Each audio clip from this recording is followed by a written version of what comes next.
special bonus today, boys and girls. Mitch Melnick, who we talked to about sports on Monday, is apparently a giant musical impresario. And Mitch, you have in your other life putting on this musical hat now, promoting a show coming up. So what's this all about? Yes, it's Billy Bob Productions, hardly gigantic.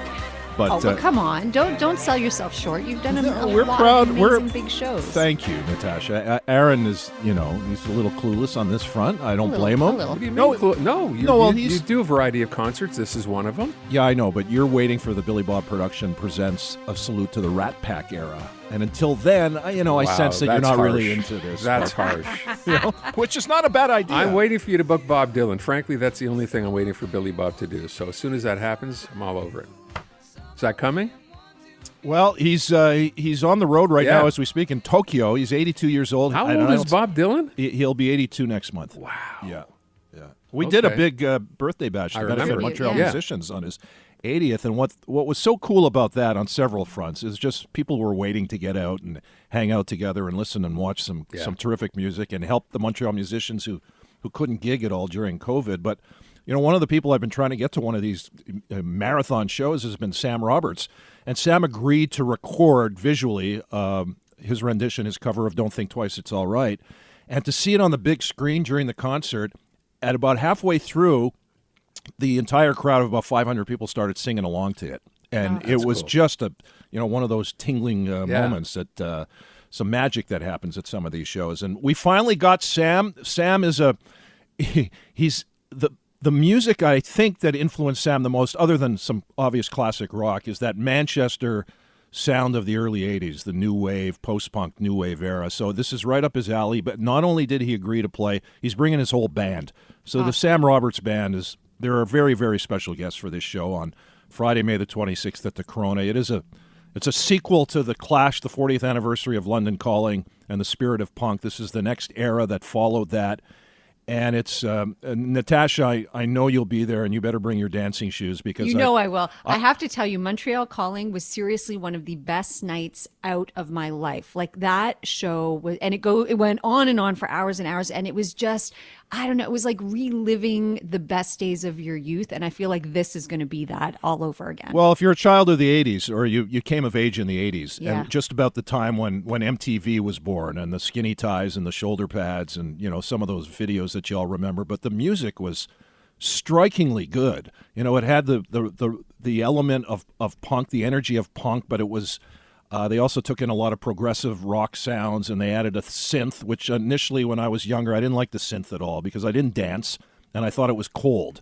But now all these years later, I recognize they're just great songs. Mm-hmm. And I've seen the master list that all of the artists have chosen to cover for this night, and I don't think there's a single ballad in there. I mean, it's just going to be nonstop for close to 4 hours, 7:30 to 11:30 at the Corona. All right, so can you mention some of the groups that are coming?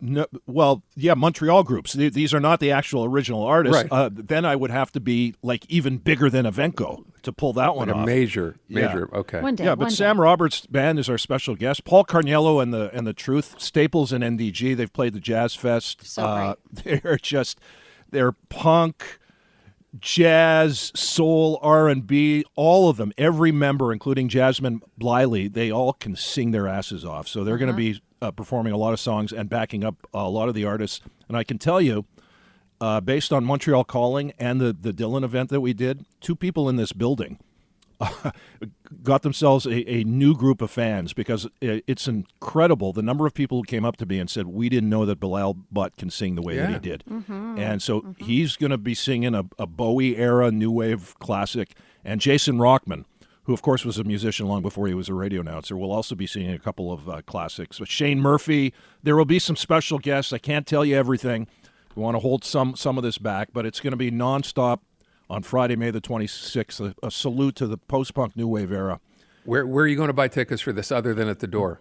Theatcorona.ca, Okay. And I just want to get in the fact that there is a special half-price ticket available for students only at the box office with a valid student ID. So we're slashing it for the students. Okay. I want to just also mention, I love that you always make it very clear that it starts at 7:30. It's a long show. We try to tell a story. Yeah. They're not just a bunch of randomly selected songs thrown together and performed by Montreal artists like a mishmash. There's a theme to it. And at the end of the night, like you said about Montreal Calling, Natasha, you leave there, there's a glow, there's a warmth about it. I know I still hear from people who attended the Last Waltz 40th anniversary, which started this string of shows that we're doing, and they had a similar feel that night. It's just, it takes you back. You bring your 80s gang, whoever you were hanging out with in the 80s, the early 80s, the mid 80s, bring them all. It's a night out. It's a Friday night.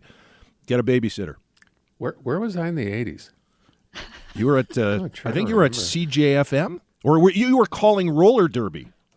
In the 80s? That was the 70s. Oh. I was in school. I can't remember. I was in school, but I was a complete music maniac. And I'll tell you that these nights that you do, Mitch, it feels like you've like personally curated it for all of us. I don't know. Like when you talk about weaving the tale and the story that goes through, it is kind of like, it's like this is your life in music.